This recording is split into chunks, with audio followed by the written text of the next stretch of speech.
Hey, how's it going, you guys? RC Journey here. I wanted to go ahead and do a build video on how I ended up building the WPL B-1 half track. And getting started, I ended up buying this kit, which as you can see is just made to go and not stop. This is not an RC car. This is anywhere from $15 to $20. And you assemble this, and so I left the battery out, the on-off switch out, and there's a little clip on the back to hold the motor in. I cut that so that way you can fit a 180 size motor and not a 130 size. And the gear ratio kind of ended up working out to be a little different. They give you options to go, as you can see, normal speed,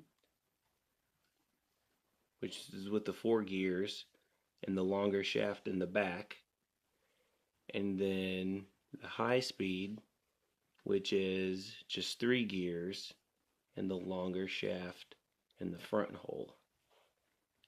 So in order to get the gear ratio somewhat correct, you're going to end up using, well, I did the high speed with the normal speed wheels, and that'll get your gear ratio about perfect. The front spins a little faster when over a quarter throttle or floored, which you might not like that, but doesn't really bother me, and if anything it helps it turn and climb up over the obstacles. But anytime you're at about a quarter throttle, you're only going to be running off of the back tracks. Now, speaking of that, let's get a closer look. What I ended up doing was finding the center, which is this wheel, and I left the leaf springs on but took the axle off, and that'll give you your center. So if you can see, that's basically the leaf springs letting it rock back and forth. And then if you look, I do have a bar to stabilize it that is mounted to the chassis. It allows it to flex left and right,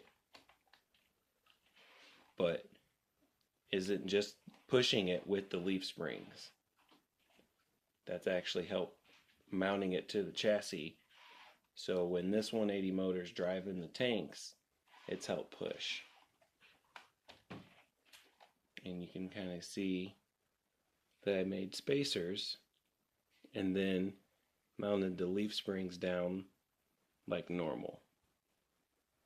And I took the small set of plastic leaf springs and put one on the bottom and one on the top as well.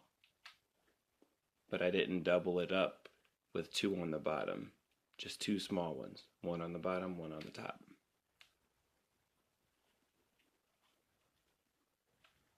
So that way when it's flexing, the bottom one's working, but when you lift it up like I am now, the top one's holding it, so it's not all stressing to the metal leaf spring. And you can see how I did the skid, which is just a thin piece of metal bent up, screwed in, and then I have a little piece of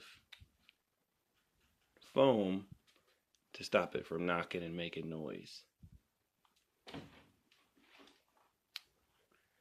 And that's the motor in the gear casing. So I took electrical tape and covered it up, and then that's why I also have a guard mounted on the rear, so you're not pushing dirt into the gearbox, because when you convert it over to the high speed, you'll end up having this hang out.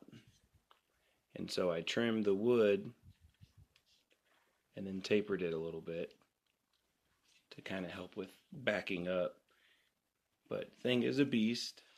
I also went ahead and trimmed those because those are pretty sharp, all 4 corners.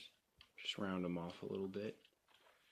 But it is a beast. The thing basically goes anywhere you want it to, as seen in the video, and doesn't really need any upgrades. It's running off of one 20 amp speed controller wired to both of the motors.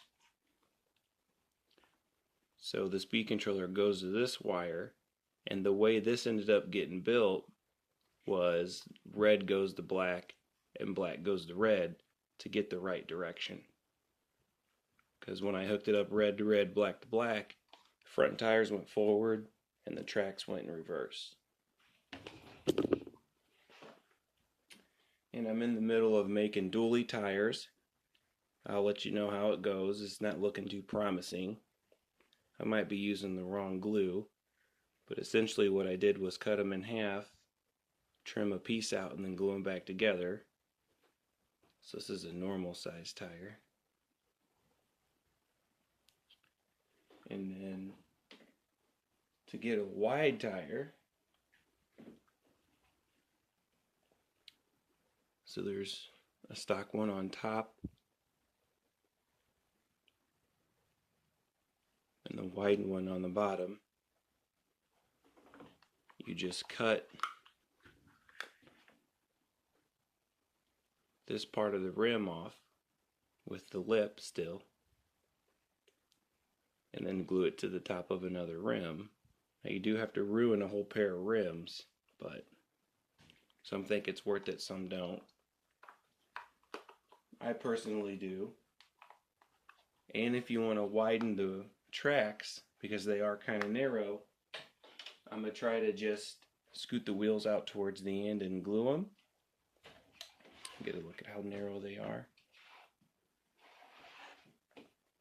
So I think I can get away with sticking these wheels further towards the end of the shaft, or just putting a new shaft in altogether. Now this is a coat hanger, so I don't think this is going to work, but this will give me the length so I can go to the shop and buy what I need. So hope this video helped. It is a little longer than I thought, but I apologize. So I'll give you one more look at that. And it works well. I've played with this thing for several batteries and nothing has broke. So